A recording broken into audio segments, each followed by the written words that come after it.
Here's an example of obstruction that's applied to business, and Nizer is making the difference between obstructionists and people who are asserting their rights.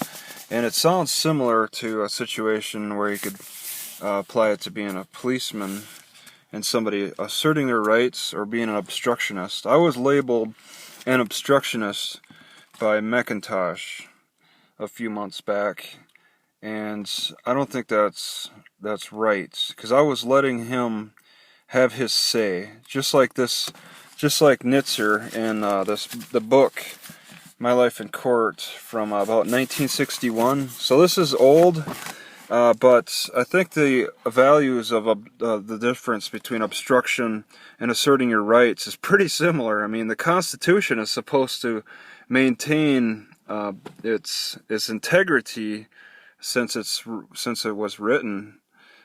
So you can't expect much to have occurred in the definition between being an obstructionist and asserting your rights. So what he was saying is that you have a right to speak, but if you're trying to stop the other person from talking, cause confusion, and just prevent the meeting from taking place, then you're an obstructionist. And when McIntosh stopped me, I wasn't trying to prevent him from talking. I was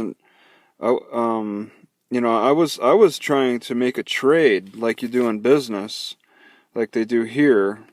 All right, because the debate between being an obstructionist and asserting your rights has been played out in courts well before our time. All right, this guy's saying he's got a whole bunch of information by 1961 about that whole controversy on that, and there might be a gray area between the two with certain situations. All right, and maybe I stepped over the line with being an obstructionist. Okay, if you go back and look at that video, it's like, I wasn't willing to give my name immediately, but I was willing to trade my name for his name. Okay, even though the fourth, I don't know where obstruction would be in the Constitution exactly. These are people who are going out of their way to stop a meeting, all right, that was planned out ahead.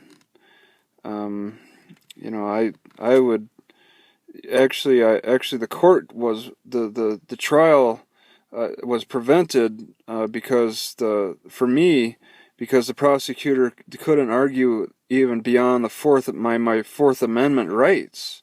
So actually, any debate between an obstructionist and somebody asserting their rights, well, asserting your rights, I was asserting my Fourth Amendment rights. So there's that.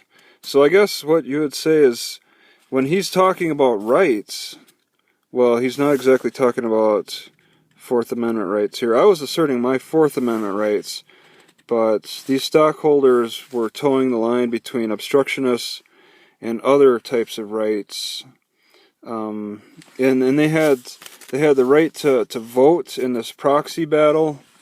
They had the right to get their word out, to say how they felt about the situation, which this was a fight over movie pictures, owning the movie pictures. There's a company called Lowe's who owned a major movie corporation back in the early to mid 1900s, and they had a lot of disagreements over the leadership.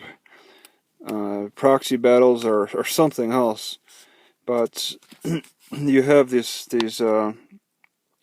similar controversies that you could apply some of the situations to other things and make comparisons and contrasting statements about it.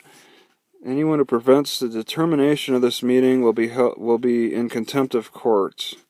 Yeah, there weren't in court, but he was saying that if it was taken to court, you tried to prevent that, then it would be contempt, and you'd get charged Yeah, I just wanted to make